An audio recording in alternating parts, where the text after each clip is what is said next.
Fala galera, então aqui voltando com o nosso terceiro bloco. Já falamos em relação ao substantivo, em relação ao numeral, em relação ao adjetivo e em relação ao artigo. Vimos que adjetivo e artigo, ó, o bicho pega e geralmente a maioria não dá tanta atenção assim. Aí agora nós vamos falar sobre um cara que hoje já foi mencionado, que é um elemento que trabalha em prol do nome. Quem é esse cara? É o pronome. E por que essa brincadeira? Porque de fato ele trabalha pronome. E quem é o nome na língua portuguesa? É o substantivo. Ou seja, o pronome sempre vai trabalhar para o nome, sempre vai trabalhar para o substantivo. Então, das duas, uma. Ou ele acompanha o nome, ou ele substitui o nome. Então, eu tenho ali uma divisão primária. E aí, com isso, eu vou ter o pronome que serve para acompanhar e o pronome que serve para substituir. E eles vão possuir classificação? Vão possuir nomes? Vão. Então, acompanha aqui comigo, ó. Quando a gente pensa em pronome, já sei que ele trabalha para quem, ó? Pronome. Então, vai ter o pronome que serve para acompanhar e o pronome que serve para substituir. O pronome, galera, que serve para acompanhar, ele se chama pronome adjetivo. E o pronome que serve para substituir, ele se chama pronome substantivo. Vamos lá. Como é que isso funciona na prática? Eu boto assim, ó. Meu filho é bonito. Neste momento, quem é o sujeito? Meu filho. Meu filho é o sujeito. Agora, quem é o núcleo do sujeito? Sempre o substantivo, sem preposição. Aqui, no caso, a palavra filho. Aí, pensa comigo. O termo meu está acompanhando o nome ou substituindo o nome? Está acompanhando. Então, a primeira análise que eu faço é que ali eu tenho um pronome adjetivo. Exatamente porque acompanha um substantivo. Se depois eu aprofundar a análise, aí eu vou dizer que é um pronome, aprofundando, né, vai ser um pronome adjetivo possessivo, porque no caso ele é meu filho, então tem o valor da posse. Mas na prova, o avaliador já pode derrubar o coitado do candidato assim, ó. Coloca uma frase simples como essa, destaca o termo meu e pergunta qual é a classe gramatical do termo destacado. Aí colocarei as seguintes opções. Letra A, adjetivo. Letra B, advérbio. Letra C, substantivo. Letra D, pronome relativo. Letra E, pronome adjetivo. O candidato olha para as seguintes opções e qual é a primeira coisa que ele pensa? Ah, essa questão vai ser anulada. Ora, é um pronome possessivo. Cadê a opção pronome possessivo? Não tem. Então, essa questão vai ser anulada. Só que adivinha, essa questão não vai ser anulada. Essa questão tem gabarito. Gabarito, letra E. Pronome adjetivo. É claro que é um pronome possessivo.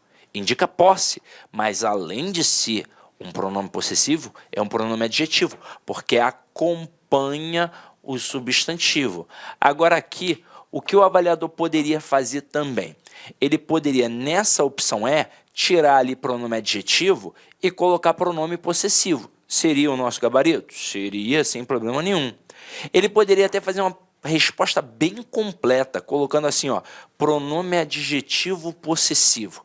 Aí estaria show. Agora, o que ele não poderia fazer? Ele não poderia, por exemplo, tirar aqui, na letra D, pronome relativo e colocar pronome possessivo. Pois aí, neste momento, eu teria dois gabaritos. E a questão, de fato, seria anulada. Pois não podem aparecer ali dois gabaritos. Tranquilo? Beleza? Agora, e como seria o tal pronome substantivo? Seria assim, ó. Ele é bonito. Quem é o sujeito agora? É o ele. E quem é o núcleo do sujeito? É o próprio ele. E aí observe, este pronome ele não está mais acompanhando o nome. Ele está substituindo o nome. Então qual vai ser a primeira análise que eu vou fazer? É que ele é um pronome substantivo.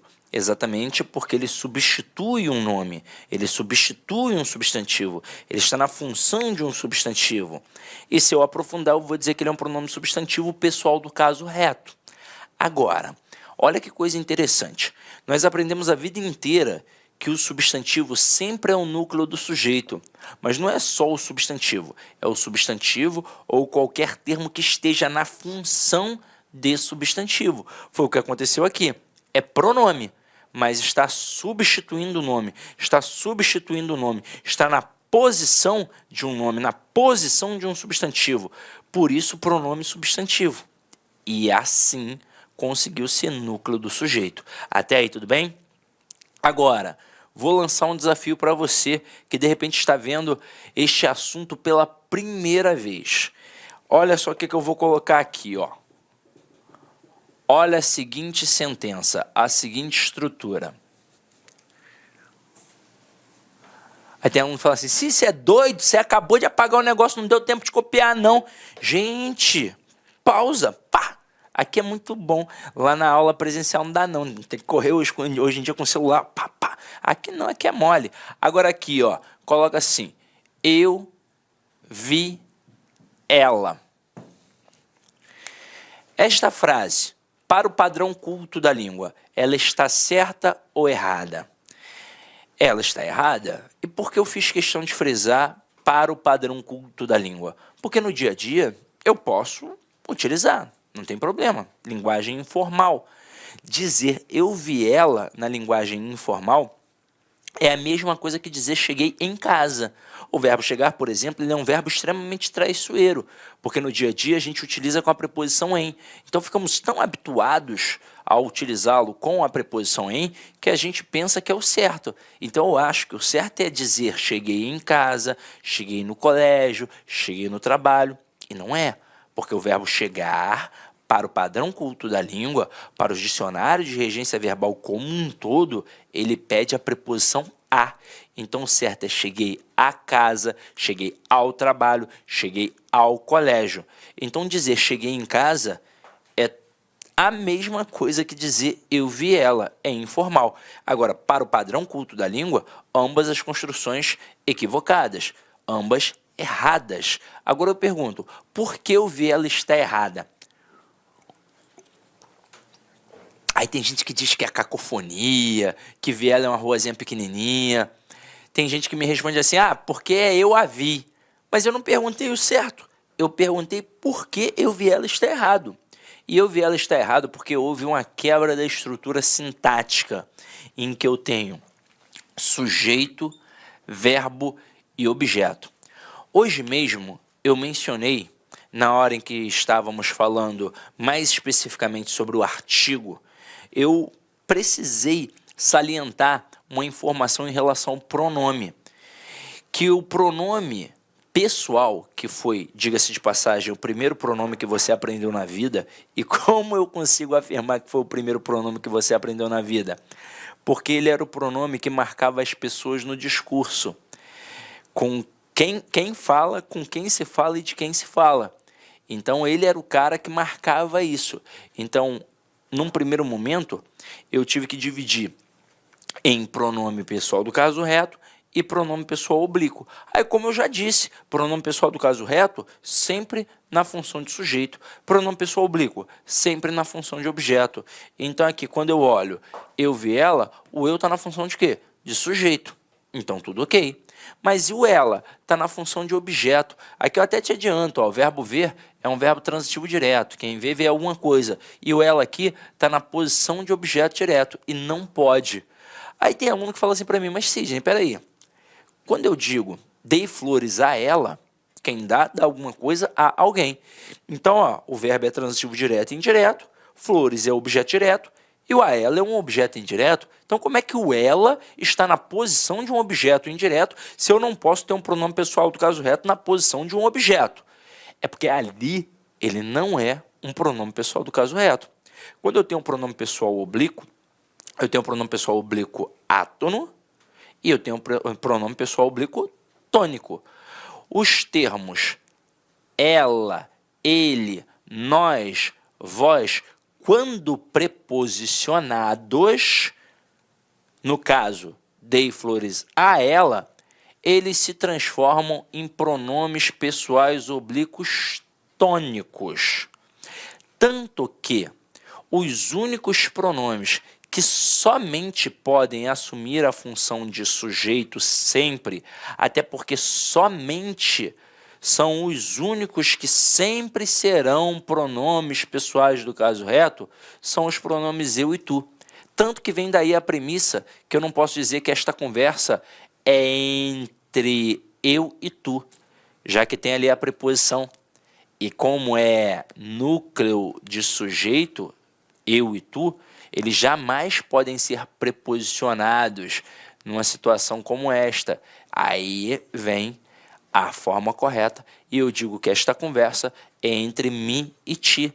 Então eu não posso dizer que a conversa é entre eu e você, ou entre você e eu. Eu tenho que dizer que a conversa é entre mim e você, ou então que é entre você e mim. É assim que funciona, porque o eu e o tu são os verdadeiros sempre pronomes pessoais do caso reto. Agora, vindo aqui, o eu e o vi, ok. O ela, não está ok. Aí o que eu vou fazer? Eu vou trocar por um pronome oblíquo equivalente. No caso, o a, já que aqui é feminino singular. Então ficaria assim, ó. Eu poderia ter eu via, ou então eu a vi. Agora, se eu pedisse, dentre as duas formas apresentadas, qual para você é a mais correta? Eu tenho certeza que a maioria diria eu a vi. E eliminaria a construção eu via. Aí eu perguntaria, por quê? Muitos e muitos responderiam, porque o eu é atrativo. O eu é atrativo. Então, o pronome a veio para junto do eu. E aí eu vou dizer, gente, nada a ver. O pronome pessoal do caso reto, ele nunca foi atrativo, ele não é atrativo e, pelo jeito, ele nunca será atrativo. E tem que tomar cuidado com isso, porque eu já vi muita gente dizendo que o pronome pessoal do caso reto é atrativo. Não é. Só até para citar uma situação, certa vez eu trabalhava, isso faz tempo, num cursinho lá na Baixada, no Rio de Janeiro. Aí um professor, iniciante na época, que estava fazendo um treinamento com outro professor lá do curso, chegou para mim e falou assim, caraca, assim, arrumei uma parada aqui maneiraça, um macetão maneiro para gravar, decorar todas as palavras atrativas na língua portuguesa. Aí ele me apresentou um mnemônico, né, que eu, quem já me conhece, quem é meu aluno há algum tempo, sabe que eu particularmente não curto muito. Aí ele falou o mnemônimo, eu na hora prestei atenção nos termos, eu falei, pô, mas peraí, isso aqui é de quê? Ele, do pronome pessoal do caso reto. Eu falei, mas o pronome pessoal do caso reto não é atrativo. Ele, como não? Está no Celso Cunha. Ainda jogou na conta do Celso Cunha, coitado. Eu falei, que isso, rapaz? Fala isso não, doido. Celso Cunha nunca disse isso, tá maluco? Então, o pronome pessoal do caso reto nunca foi atrativo. Tanto é que eu posso dizer eu te amo, como eu posso dizer eu amo-te.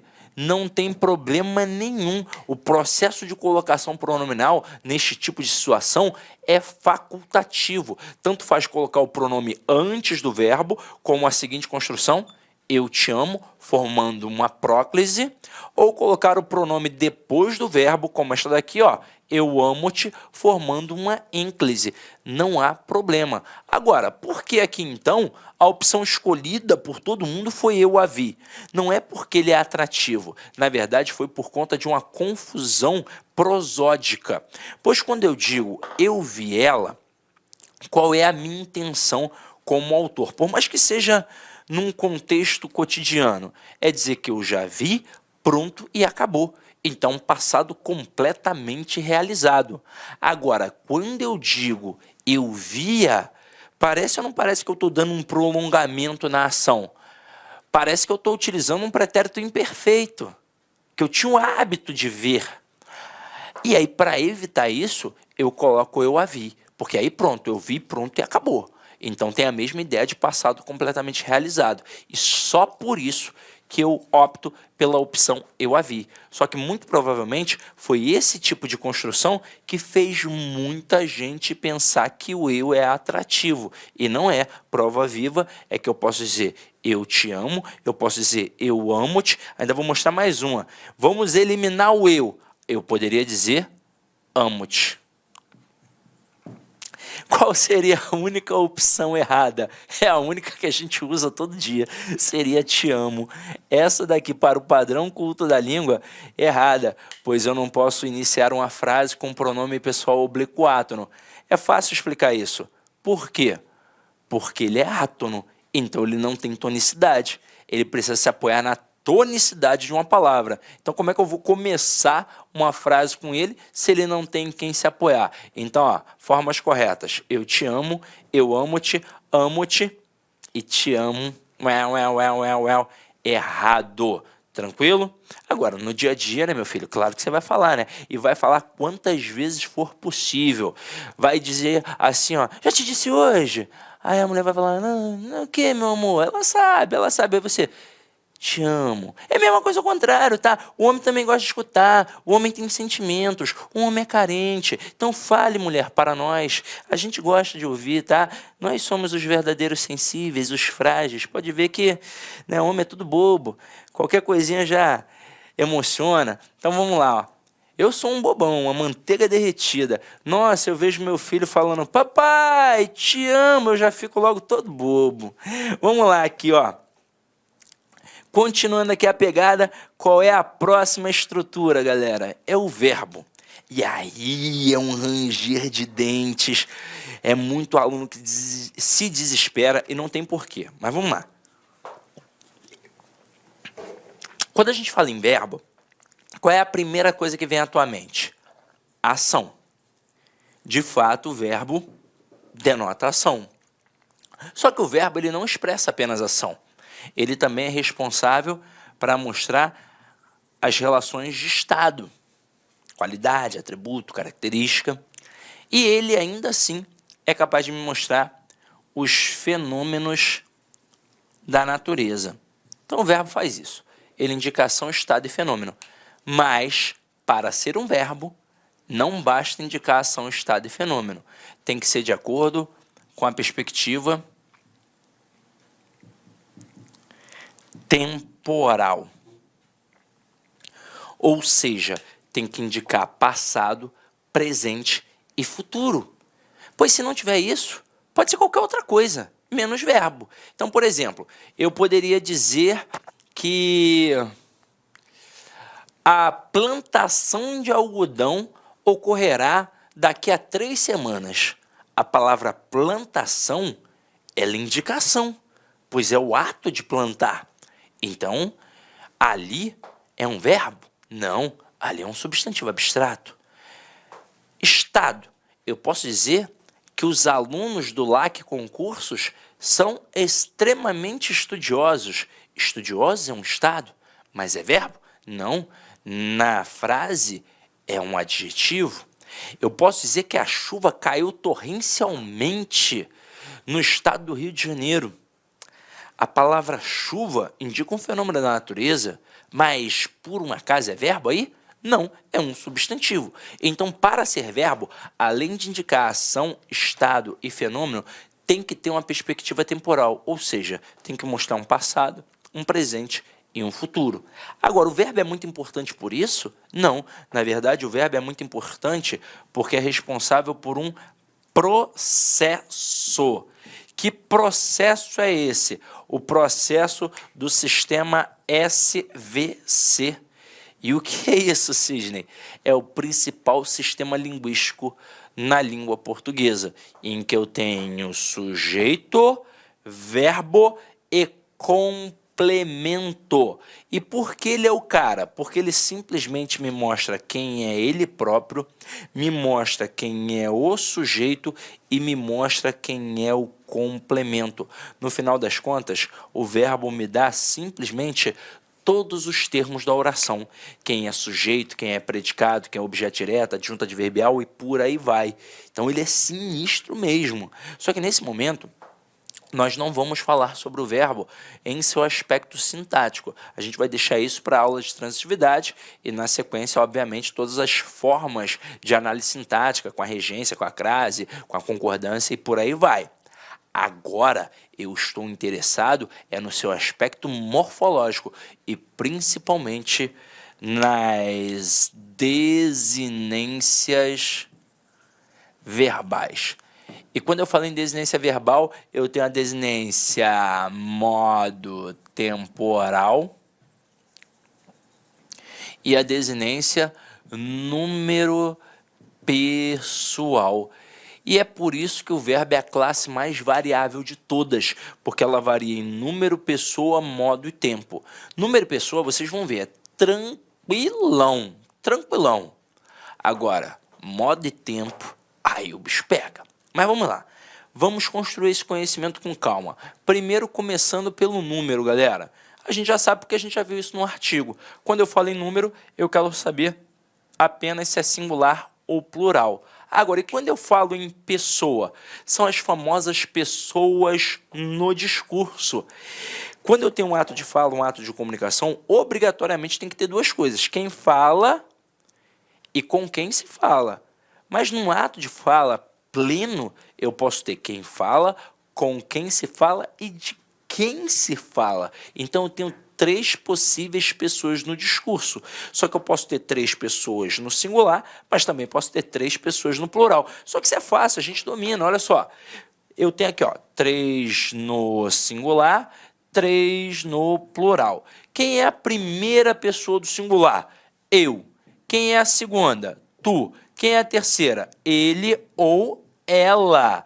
Agora, quem é a primeira pessoa do plural? Nós. Quem é a segunda? Vós. Quem é a terceira? Eles ou elas. Eles ou elas. Isso aqui é molezinha. Agora ali, ó, realmente fica difícil. E vamos com calma, ó. Deixa eu apagar aqui, ó.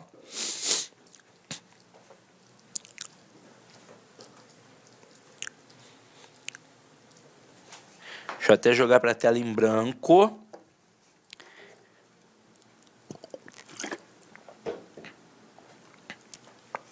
Quando eu falo em modo, gente, na língua portuguesa, primeira coisa é saber para que serve um modo. Ele serve para indicar a atitude na construção. E eu tenho três tipos de modos verbais. Eu tenho o que eu chamo de modo indicativo, o que eu chamo de modo subjuntivo e o que eu chamo de modo imperativo. É o que eu tenho. Para nossa sorte, a estrutura me dá mais ou menos uma noção do conceito que a gente vai trabalhar.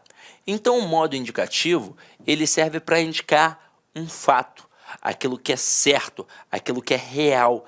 Então, trabalha uma atitude realista. E o subjuntivo, ele trabalha na contrapartida em relação ao indicativo. Se o indicativo trabalha aquilo que é certo, o subjuntivo trabalha aquilo que é incerto. Se o indicativo trabalha aquilo que é real, o subjuntivo trabalha aquilo que é uma possibilidade. Então, na verdade, o subjuntivo trabalha no campo das hipóteses. Ele trabalha demonstrando ali uma atitude hipotética.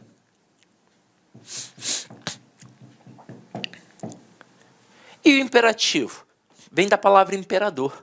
O que imperador faz? Ele manda, ele ordena. Então aqui, ó, indica ordem. Como é que isso funciona na prática? Na prática, eu digo assim, ó, João, saia daqui agora. O que eu acabei de fazer? Eu acabei de dar uma ordem. Então, o modo imperativo. Só que o modo imperativo, de fato, não é essa ordem escrachada apenas. Pode ser uma ordem, pode ser um pedido, pode ser uma súplica. Se eu dissesse assim, ó, vamos almoçar agora, porque eu estou morrendo de fome. Não é necessariamente uma ordem, mas é um comando. Então, se tem uma essência imperativa, é porque tem uma essência de comando, de uma fala que espera uma ação daquele interlocutor. Então, o modo imperativo sempre vai agir com algo que tem um certo ordenamento. Por mais que a ênfase da fala seja mais de pedido, seja mais de súplica, tem a essência ordenativa. Agora, se eu dissesse assim, João quebrou o vidro da mesa. Neste momento, por um acaso, eu estou dando alguma ordem, eu falei assim, ó, João, quebre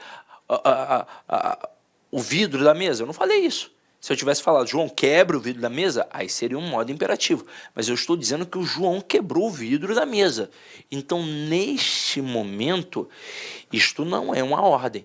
Eu vou pensar em fato ou possibilidade. Mas, caramba, eu estou dizendo que ele quebrou o vidro da mesa. Isto é um fato ou uma possibilidade? Isto é um fato.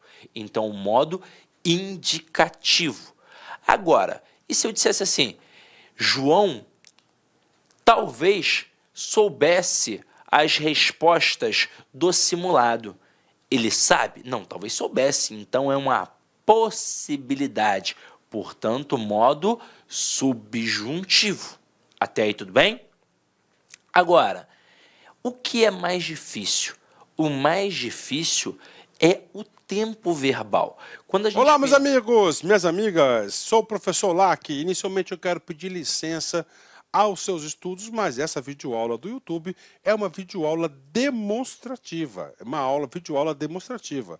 Para quê? Para que você conheça os nossos professores, para que você conheça os nossos cursos aqui da Lá Concurso. A Lá Concurso é uma empresa matogrossense, uma escola cuiabana, prepara você para concursos públicos aqui do estado do Mato Grosso e também do Brasil todo. Mas nós somos especialistas em concursos aqui do nosso querido estado do Mato Grosso. Até porque que nós somos uma empresa cuiabana. E claro que nós aqui da Lá Concurso, nós preparamos aí um rol de cursos online específicos para o concurso da Prefeitura de Itiquira.